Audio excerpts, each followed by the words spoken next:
नमस्कार, मी प्रवचनकार नलिनी दामले। माझा चॅनल लाईक करा, सबस्क्राईब करा, बेल आयकॉनवरती क्लिक करा। आणि ह्या माझ्या आत्ता मी जो तुम्हाला काय स्वातंत्र्याबद्दल गोष्टी सांगणार आहे त्याच्या 2 सांगितल्यात, ही आज मी तिसरी गोष्ट सांगते। ती झाल्यानंतर तुम्ही ती ऐका आणि तुमची काय मतं आहेत ती तुम्ही त्या बॉक्समध्ये टाका आणि तो चॅनल बॉक्स आहे त्यांच्यामध्ये त्यामध्ये टाका आणि काय असेल ते तुम्ही मला सांगा अशी मी तुम्हाला विनंती करते। पुन्हा एकदा सांगते की सबस्क्राईब करायला विसरू नका। आज मी 2 स्वातंत्र्याच्या गोष्टी सांगितल्या, त्या इतिहासामध्ये लिखित आहेत, पण आज जी मी गोष्ट सांगणार आहे ती इतिहासाच्या पुस्तकामध्ये लिहिलेली नाही आहे, पण घडलेली गोष्ट आहे स्वातंत्र्याच्या काळात। तुम्हाला माहिती असेल गुप्त मतदार संघटना, संघटना ज्या होत्या, गुप्त संघटना, त्या संघटना अनेक प्रकारे अनेक पद्धतीने अनेक लोक एकत्र जमून विचार विनिमय करून इंग्रजांना सळो की पळो कसं करून सोडायचं किंवा त्यांना दहशत कशी दाखवायची या विचाराने एकत्र येऊन एकमताने कार्य करीत होती। आता हे कार्य करीत असताना कित्येक वेळा तरी त्यांना त्रास व्हायचा। एखाद वेळेला त्यांच्या ह्या संघटना होत्या त्यांना कोणाकोणाला पकडलं जायचं, तरीसुद्धा त्यांनी आपलं कार्य सोडलेलं नाही। त्यातलीच एक मी आज तुम्हाला गोष्ट सांगणार आहे। ही गोष्ट इतिहासाच्या पानामध्ये लिहिलेली नाही आहे, पण घडलेली मात्र नक्की आहे।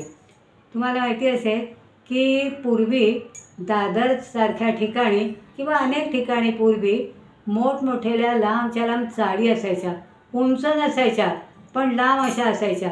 एकेका मजल्यावरती 10-10, 12-12 बिराडं, 20-20 बिराडं असायची आणि त्यामध्ये अनेक लोक एकत्र राहायचे एकजुटीने। दादरला तर खूपच अशा चाळी होत्या। आता या गुप्त संघटनेने आपलं कार्य जे सुरू केलेलं होतं ते कार्य करीत असताना काय करायचं तर इंग्रजांना सळो की पळो करून कसं सोडायचं, त्यांना दहशत कशी दाखवायची, लुटारू कशा करायच्या, हे सगळं म्हणजे त्याच्या वखारी कशा लुटायच्या, गाडीतून त्यांचं सामान यायचं लढवायचं ते कसं आपण लुटायचं, अनेक विचार करून हे लोक एकत्र येऊन कार्य करीत होते आणि सगळे त्याला हातभार लावित होते, लहानापासून मोठ्यापर्यंत। तुम्ही म्हणाल लहान मुलं काय करत होते हो, तीच मी पुढे तुम्हाला गोष्ट सांगणार आहे। आता हे सगळं कार्य करीत असताना ते लोक एकजुटीने काम करीत होते, विचार विनिमय करून काम करीत होते। याचं पुढे काही विपरीत परिणाम होणार नाही याचाही विचार करून ते कार्य करीत होते। आणि खरोखरी सांगते, आपल्या देशाला स्वातंत्र्य मिळवण्यासाठी आपली मायभूमी, आपली जन्मभूमी, आपली भारत माता इंग्रजांच्या तावडीतून सुटून ती स्वतंत्र व्हावी याच्यासाठी अहोरात्र संघटना एकत्र येऊन हे कार्य करीत होते। आपल्याला यातलं किती माहिती आहे ते माहीत नाही आहे, पण हे निश्चितच आहे की या लोकांनी स्वातंत्र्य मिळवण्यासाठी भरपूर कार्य केलेलं आहे। आता या ज्या गुप्त संघटना होत्या ते आपण पुढे काय करणार आहोत, आज हे झालं, आज संघटनेने कार्य केलं, ते यशस्वी झालं, आता पुढची काय कार्यवाही आहे ती करण्यासाठी ते अनेक विचारवंत एकत्र येऊन ठरवत असत, लिखाण करीत असत, कागद भरपूर तयार करायचे लिहून, कारण ते प्रत्येक विभागातून, एकच विभाग दादर नव्हता, संपूर्ण मुंबई आणि मुंबईच्या बाहेर अनेक ठिकाणी ही पत्रकं वाटली जायची। आणि ती पत्रकं वाटल्यानंतर तिथे त्या भागात तुम्ही काय करायचं, एकच मुंबई नव्हती, सगळ्या ठिकाणी काय कार्य करायचं याचीही नोंद त्याच्यात दिलेली होती। म्हणजे विचारपूस कर, टेलिफोन नव्हते, मोबाईल नव्हते, काहीच नव्हतं, प्रत्येक वेळ वाहनही इतकी नव्हती, मग लिखापटी करून अमुक ठिकाणी अमुक ठिकाणी अमुक असे ते सगळ्यांना संदेश लेखी देत असत। त्या पत्रकामधून पत्रकं लिहायलासुद्धा विचार करणारी माणसं होती की हे केलं तर काय होईल, ते केलं तर काय होईल, हे केलं तर कसं होईल, असे विचार करून पत्रकं तयार व्हायची आणि मग ती वाटायची कशी हा एक त्यांच्यापुढे मोठा प्रश्न होता। आता वाटायची कशी म्हणजे गाड्या नव्हत्या, बसेस नव्हत्या, स्वतःच्या मोटारी नव्हत्या, रेल्वेसुद्धा त्यावेळेला नव्हती, मग लांब जायचं ते पोचवायचं कसं आणि काय करायचं? पत्रकं तर छापून होत आहेत, पण ती वाटण्यासाठी काय करायचं हा मोठा प्रश्न होता सगळ्यांच्या पुढे. त्यावेळेला असं ठरलं की ही पत्रकं या चाळीमध्ये जाऊन घरटीप पत्रकं वाटायची आणि त्या लोकांनी कशा पद्धतीने ती वाटायची हे ठरवून दिलेलं होतं. भाजीची पिशवी, गावाला जायची बॅग, काय जे असेल ते असं प्रवास करीत दाखवायचं आणि ती पत्रकं ठिकाणी म्हणजे लांब लांब जाऊन चालत एखादी गाडी असली मिळाली तर, तेव्हा रिक्षासुद्धा नव्हत्या त्या भागामध्ये, कुठेच नव्हत्या, तर असं हे सगळं करून ठरवून ते आपलं जास्तीत जास्त ही पत्रकं सगळ्या भागामध्ये कशी पोचतील याचं विचारविनिमय डोकं चालवून करत होते. आणि ते त्यांना जमत होतं, कारण त्यांच्यामध्ये स्वाभिमान कसला होता, माझ्या देशाचा, माझा देश स्वतंत्र झालाच पाहिजे, इंग्रजांना घालवून दिलंच पाहिजे, अशा उद्देशाने सगळे लोक विचारविनिमय करून एकत्र आलेले होते. मला काय करायचं असं कधी कोणी म्हटलं नाही. पत्रकं तयार झालेली आहेत, कुठे पोचवायची तेही ठरलेलं आहे. दादरमध्ये एक मोठी चाळ, त्या चाळीमध्ये वेल प्लॅन सगळं, कुठे जायची, कशी जायची, कशी पोचवायची, किती पोचवायची, किती एकामध्ये गठ्ठा असणारे पत्रकांचा, हे सगळं ठरलं. आणि ती पत्रकं त्या बिल्डिंगमध्ये चाळीत आणून द्यायची असं ठरलं. आता आणून द्यायची ती कुणी द्यायची, कशी द्यायची, तो सुद्धा प्रश्न आहे ना. अहो, तुमच्या पिशव्यासुद्धा तपासत असत संशय आला तर, आणि आयुष्यभर तुरुंगात काही सापडलं तर. मग ते फाटके तुटके कपडे घातलेले गरिबांसारखे, असे हातात फाटक्या पिशव्या घेतलेल्या असे लोक ती पत्रकं घेऊन जिथे सांगितलेल्याचे त्या इच्छित स्थळी नेऊन पोचवत होते. प्रत्येकजण आपापल्या परी काही ना काहीतरी कार्य करत होते. आणि अशी पत्रकं दादरच्या चाळीमध्ये पोचली. आता ही पत्रकं वाटायची आणि ही पत्रकं सगळीकडे पोचवायची हे ठरल्यानंतर कोणीतरी इंग्रजांना जाऊन सल्ला दिला किंवा आपण मराठीत शुद्ध म्हणतो ना, चुगली करणं. आपल्या थोडासा देशाला हा होता. ऋषीमुनीच्या काळामध्ये सुद्धा चुगल्या कोणी कोणी करत असत. एकाचा ऋषी दुसऱ्या ऋषी, मग ते इतिहास तुम्ही वाचलात तर लक्षात येईल तुमच्या. त्यातली पण मी एखादी गोष्ट सांगणार आहे. तर त्यातल्याच एका माणसाने कुणीतरी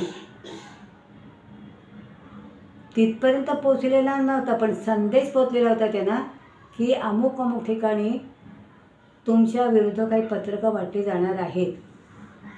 संदेश पोचला आणि तातडीने सगळ्या इंग्रजांच्या गाड्या शस्त्र घेऊन सगळीकडे चाळ शोधतायत. चाळीचं नाव माहिती नव्हतं, चाळ शोधतायत आणि त्यांना ती चाळ लक्षात आली.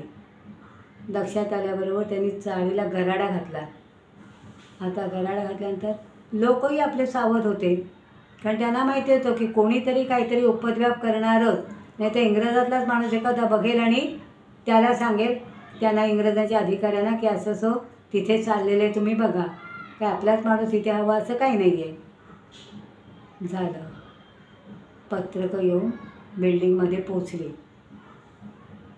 आता इंग्रजांच्या गाड्या येऊन पोचलेल्या आहेत. आता करायचं काय?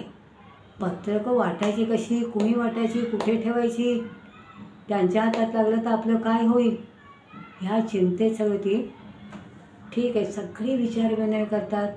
मधल्यावरती पत्रकं वाटली गेली, कुणी कुठे लपवली, कुणी कुठे लपवली, कुणी कुठे लपवली. आणि सगळ्यात एका मजल्यावरती एक अत्यंत हुशार, शिकलेल्या नव्हत्या, अत्यंत हुशार अशा एक बाई होत्या. अशा मस्तपैकी जाडजूड, बुद्धीने तल्ल आणि देशासाठी प्राणार्पण करणारी अशा त्या बाई होत्या. त्याने सांगितलं, सगळी पत्रकं माझ्याकडे घेऊन या आणि तुम्ही पण फक्त 4च लोक या, सगळ्यांनी गराडा घालू नका, त्यांच्या लक्षात येईल त्यांच्या गाड्या सुटलेल्या आहेत तिकडून यायला. त्याने काय केलं, येताना त्यांनी सांगितलं पेपर फाटके तुटके असे पेपर घेऊन या. तेव्हा काही वर्तमानपत्र वगैरे नव्हती, त्यामुळे वर्तमानपत्राचे कागद मिळणं शक्य नाही. मग काहीतरी पुरचुंड्या बांधलेले खाकी पिशव्या बाण्याकडनं आणलेल्या अशा गुंडाळून गुंडाळून पत्रकं तयार केली, गुंडाळून. आणि त्याला भात, तेव्हा काय गोंधन होता, भात शिजवून त्या भाताची अशी आपण नाही का भाताला किंवा ह्याला वाटतो कुटतो बाजूला करतो शिजवून, आणि त्याचा जो हा येतो ना चिकटपणा, त्याने सगळे कागद गुंडाळलेले, आत पत्रिका व्यवस्थित आहेत, पत्रकं गुंडाळलेले ते चारी बाजूला लावले आणि त्याच्यावरती अजून भक्कम कागद चिकटवून लावले की काही केल्या कुणालाही कळणार नाही, एकदम कापल्यासारखे समान आणि सारखे. आता ते पत्रकं झाली तयार, पण पुढे काय? ती पत्रकं त्यांच्या हाताला कशी लागायची नाहीत हा विचार होता.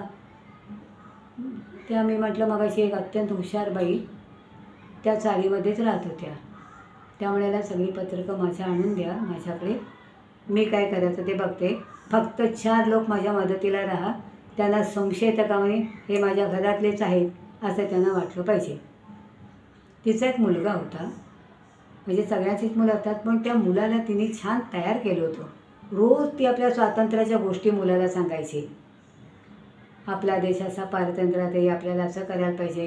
त्या मुलाला सांगितलं, सोन्या माझं एक काम करशील काय आई? ती म्हणाली, हे बघ आपल्यावरती आज मोठा प्रसंग आलेला आहे संकटाचा, काय होईल माहिती नाही आपल्याला, तर तू एक सांगशील ते काम करशील का रे बाळा? तू जर हे काम नीट केलंस ना तर सगळ्या चाळीतले लोक आपण आनंदाने राहू शकू. आई सांग तू, मी करतो. हे बघ तुला ताप भरपूर आलेली येऊन गेलेला आहे, तो खूप आजारी आहे, तुझा चेहरा अगदी थकलेला आहे, ताप येऊन तू अशक्त झालेला आहे, कणतोय असं असं करतोयस, आणि तुला शीला बसायला सांगणार आहे मी, पण मला होत नाही आहे. अरे नाही झाली तरी बसायचं, पण मग झालीच नाही तर माझ्याकडे सगळ्या युक्त्या आहेत, तू काही काळजी करू नको. तिने काय केलं, एवढ्या एवढ्या गुळाचा खडा घेतला, त्या गुळाच्या खड्याला पाणी लावलं आणि शी करायचे तिथे 2 ह्याच्यामध्ये त्याला तो खडा टाकला, खडा म्हणजे पातळ केलेला, की ती शीसारखं दिसत. आले इंग्रज, त्याला सांगितलं बस, काही बोलायचं नाही, मधून जाऊन असं करायचं, म्हणजे अगदी जोड होता शिला, पोटात दुखतंय पोटात दुखतंय पोटात दुखतंय करायचं. जमेल करून दाखवलं त्याने, आईला पोटात दुखतंय, आई ती सगळ्यांना ते 4-5 अधिकारी आले ते ना कागद, ते पण ते म्हणाले काय पोरगं आहे रे, संकट आपलं दूर नक्की होणार. झालं मग त्याला बसव. तिने आईने सांगितलं मी उठ म्हणेपर्यंत तू उठायचं नाही, जमेल तुला? ते इंग्रज गेले, ते लोक आलेले आपल्या घराच्या बाहेर चाळीच्या बाहेर गेले की मग तू उठ. चालेल म्हणाला, तू सांगशील तसं मी करेन. माझ्या देशासाठी आहे ना 6-7 वर्षाचा मुलगा, 8 वर्षाचा मुलगा होता, किती देशाबद्दल अभिमान होता त्याला. आईने संस्कार केलेले होते ना तसे, फक्त सिनेमा नाटकं बघायचे संस्कार नव्हते आईने केले तिच्यावर त्याच्यावर, कळलं ना? त्यावेळेचं संस्कृती कशी होती हेही लक्षात घ्या थोडंसं. बरं म्हणाला, मी बरोबर आई करतो. आणि कधी बसू? तिला पाणी प्यायला दिलं, थोडं तो घाबरलेलाच आणि त्याला तहान लागली तो पाणी मागेल ना, म्हणून पाणी प्यायला दिलं आणि म्हणे आता बस. तेवढ्यात इंग्रजांनी दारावर ठाक ठाक ठोक फडाक्कन दार तिचं उघडवलं. काय? आम्हाला घराची झडती घ्यायची, काय माझ्या घरात आहे बघ, मेल्या तुला काय दिसतंय का, डोळे आहेत का? तिच्या भाषेत तिने चांगली झाडणे केले तिचे, घे काठी घे आणि घे, काय बघ काय आहे ते माझ्या घरात, ठोक ठोक तिकडे, इकडे ठोक तिकडे ठोक, काय बी मिळालं नाही तुला, चालतं इथून. माझ्या मुलाला बरं नाही, त्याला काय होतं आहे बघ, कसा केविलवाणा झाला आहे तो बघ, माझी काय अवस्था आहे ती बघ. आणि ती रडायला लागली. 4 दिवस झाले त्याला ताप येतो, शी होत नाही, त्याला इतकं बरं नाही, मला डॉक्टरमध्ये जायचं, तो तुम्ही मध्ये आड आलायत मला आडबायला. आणि सावशी खोटी रडायला लागली. आणि इतकं की त्यांना त्या इंग्रज अधिकाऱ्यांना खरंच वाटलं की खरंच बिचाऱ्याला बहुतेक बरं नाही आहे. त्यामुळे बरं ठीक आहे, तुझ्याकडे सामान आहे का काही, बघ ना मेल्या काठीनं तुझ्या तर पाठ डबे माझे सगळे, कर इकडे तिकडे, मला काही नाही आहे, मला फक्त माझा मुलगा हवा आहे. बरं जा. गेलं निघून. तिने असं काही सुंदर नाटक केलं ना, तो मुलग्याचं खरंच कमाल. हसला नाही, बोलला नाही, काही नाही, नुसतं असं बसलेलं होतं खाली मान घालून ना. गेले इकडे तिकडे सगळीकडे शोध घेत आहेत, काय कुठे चाललं आहे, काय कुठे चाललं आहे.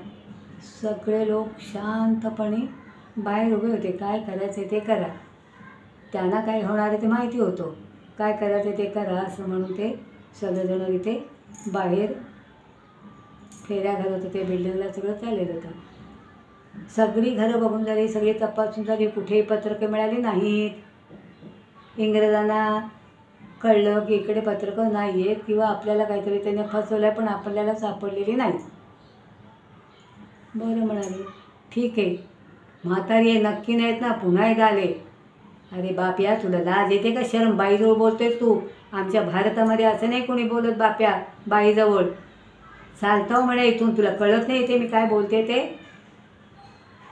इतकी तर जोराने ओरडली, काठीन मारेन म्हणे तुम्हाला.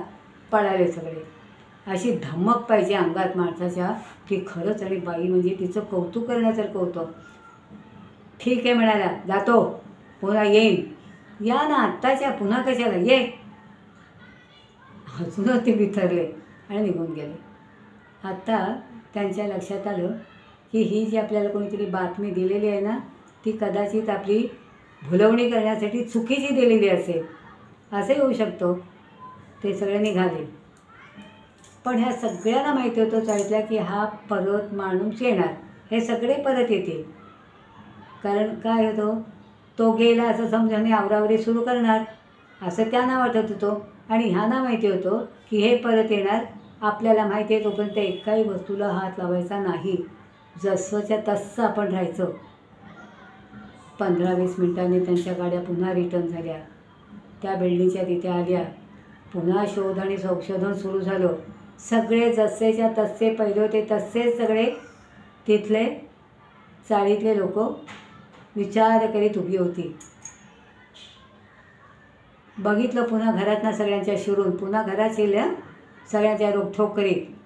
कुठेच काही मिळालं नाही.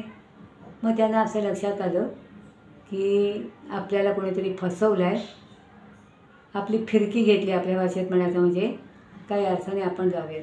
आणि ते पुन्हा परत आलेले निघून गेले. तरी ते बराच वेळ आपले लोक शांतपणे उभे होते. पण कदाचित ते परत तिसऱ्यांदा आले तर, पण ते पार निघून गेल्या तासाभराने. आता ते येणार नाही असं लक्षात आल्यानंतर ते त्या बाईच्या घरी प्रमुख लोक होते ते आले. ते सुद्धा घोडक्याने नाही, आता पुन्हा तिथे काहीतरी गडबड होईल, एखादा जाईल चुगली करायला. त्याने काय सांगितलं, त्या मुलाला उठव, त्याला नीट बसव आणि आम्ही आणलेला गुळाचा खडा त्याला खायला दे आणि पाणी प्यायला दे. तू महान आहे. त्या म्हातारीच्या आणि त्या मुलाच्या सगळे मोठे लोक पाया पडले. ती म्हणते, ओ बाबा काय करतोय, हे तुझ्यासाठी नाही मी केलं, मी देशासाठी केलं. बस बस बस, जास्त नको करू, लई झालं. तिच्या भाषेत म्हणाली, मुलाला एवढा मोठा गुळाचा, त्यावेळी काही चॉकलेट नव्हती, कॅडबऱ्या नव्हत्या, केक नव्हता, पाव नव्हते, बनपाव नव्हते, काहीच नव्हतं, पेय नव्हती कसली. खाऊ काय, गुळाचा डावासुद्धा लहानपणी गुळाचा खडाच मिळायचा, बक्षीस काही मिळालं तर घरीमध्ये. तर थोडक्यात म्हणजे त्या मुलाला गुळाचा खडा दिला आणि मुलाचं एवढं सगळ्यांनी कौतुक केलं की एवढ्याशा मुलाला इतकं सांगितलेलं त्यांनी. मग दुसराचा मुलगा असता तर आई मला नाही होते, शिमी उठतो, वाट लागली ती सगळ्याची. पण आईचं ऐकलं मायभूमीसाठी. म्हणून आई आणि मायभूमी ह्या एक आहेत आपल्या. माता ममता म्हणतो ना आपण, ते ती आईला म्हणाला, आई तू सांगितल्याप्रमाणे मी केलं, आता माझं कार्य झालेलं आहे आणि मी मोठा झाल्यावर देशभक्तच होणार. बघा एवढासा मुलगा काय म्हणतोय तो. आणि आम्ही काय म्हणतो, आम्ही मोठे झाल्यावर नट होणार, पिक्चरमध्ये जाणार, अजून काही करणार. मी म्हणते ते चुकीचं आहे का? आणि मग उड्या मारणार, मारामाऱ्या करणार, काय काय करणार. त्यावेळची परिस्थिती काय माणसांची होती. आत्ता असं म्हणणारे लोक आहेत. मुलंसुद्धा आपापसात मारामाऱ्या करतात सगळं. तर थोडक्यात सांगायचं म्हणजे त्या मुलाने इतकं मोठं कार्य केलं. आणि मग ती पत्रकं, आता पुढे पत्रकांचं काय, ती पत्रकं सगळी बंद दार करून विभागणी केली. वसईला, तिकडे खेडला, दापोलीला, मंडणगडला, सगळीकडे पत्रकं, इकडे पालघर बेलघरकडे सगळे बंच केलेलेच होते ना. सगळीकडे पिशवीतना गुंडवून, ती पिशवी कशी, तरटाची फाटलेली पिशवी. पण अजून कोणी वाटेत अडवलं तर चालत जायचं, कारण काय, गाड्या घोडे नव्हते. तर फाटलेली पिशवी तरटाची, एका बाजूला शेणबीण लागलेलं, अशा मुद्दाम तयार केलेल्या पिशव्या त्या, कारण कुणाच्या लक्षात येऊ नये की ह्या चांगल्या पिशव्याने कुठेतरी कागद करून चालेल. आणि असं गुंडाळं फुंडाळं केलेलं, खाकोटीस मारून ज्याला ज्याला विभागणी दिलेली होती, जागा वाटलेली होती, जिथे न पोचवायच्या तिथे ते चालू लागले. प्रत्येक जणाने आपापलं कार्य यशस्वी केलं. आणि जिथे त्या पाठवायच्या होत्या त्या ठिकाणी पूर्णपणे त्या पोचल्या.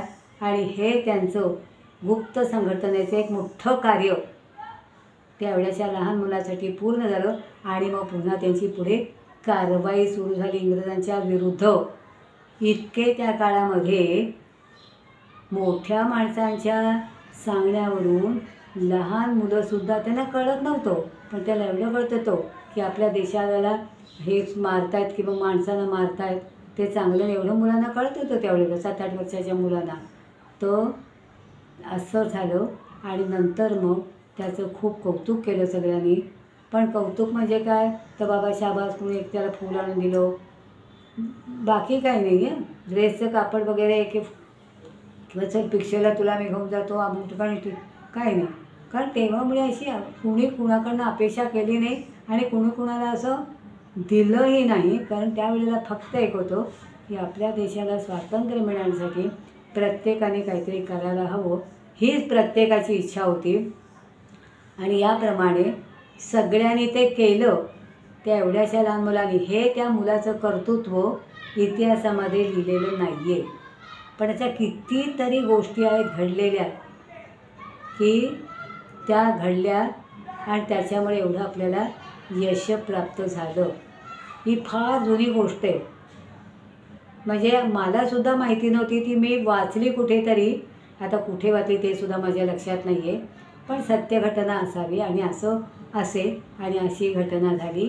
आणि आपल्या देशाला स्वातंत्र्य मिळवण्यासाठी फक्त मोठ्या लोकांनीच नव्हे तर सर्वसामान्य लोकांनी, लहान मुलांनीसुद्धा हे कार्य केले. हे कौतुकास्पद नाही आहे का?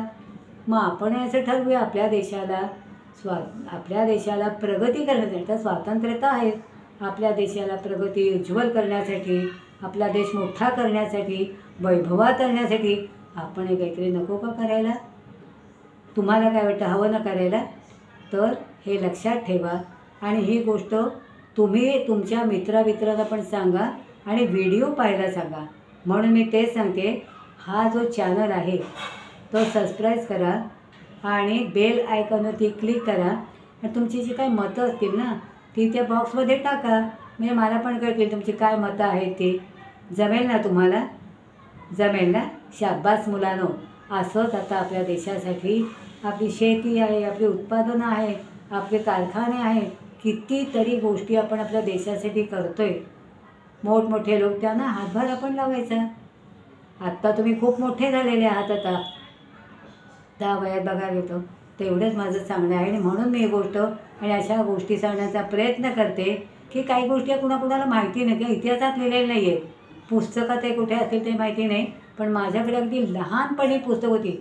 माझे वडील शिक्षक होते, त्यांच्याकडे अशी पुस्तकं असायची, ते आम्हाला वाचायला द्यायचे. आणि ती स्मरण अजून आमच्या लक्षात आहे. आणि तेही आज मी गोष्ट सांगितली तुम्हाला. माझ्याकडे पुस्तक नाही, बाबांनी माझ्या कधीतरी सांगितलेली गोष्ट ती मी आज तुम्हाला सांगितले. थोडा त्याच्यात काही बदल असेल मला माहिती नाही, पण ही गोष्ट तुमच्या मुलांसाठी कशी आहे ते तुम्ही ठरवा आणि देशासाठी काहीतरी करायचं का बा. एवढीच मला तुम्हा सगळ्यांना नम्र विनंती आहे. आणि आपला चॅनल इथे संपला. आजचा हा जो काय आहे आपला व्हिडिओ तो संपला आहे असे मी तुम्हाला विनंती करते. आणि यानंतर उद्याचा व्हिडिओ असेल तो दुसऱ्याच असेल, पण उद्या मी संतांचं महात्म्य सांगणार आहे. आजचा व्हिडिओ हा इथे संपवते. पण पुन्हा एकदा सांगते, हा चॅनल बेल आयकॉनवर क्लिक करा आणि सबस्क्राईब करा आणि तुमच्या बॉक्समध्ये तुमची काय मतं असतील ती टाका असे मी तुम्हाला. आणि हा चॅनल बघा आणि सगळ्यांनी एकमेकाला सांगा, मी आज तो प्रसारण करते तो ऐका आणि बघा आणि तसं तुम्ही करा. हे तुम्हाला उत्स्फूर्तपणे हे काहीतरी आपल्या देशाबद्दल करायची इच्छा नक्कीच होईल हे मी सांगते. नमस्कार.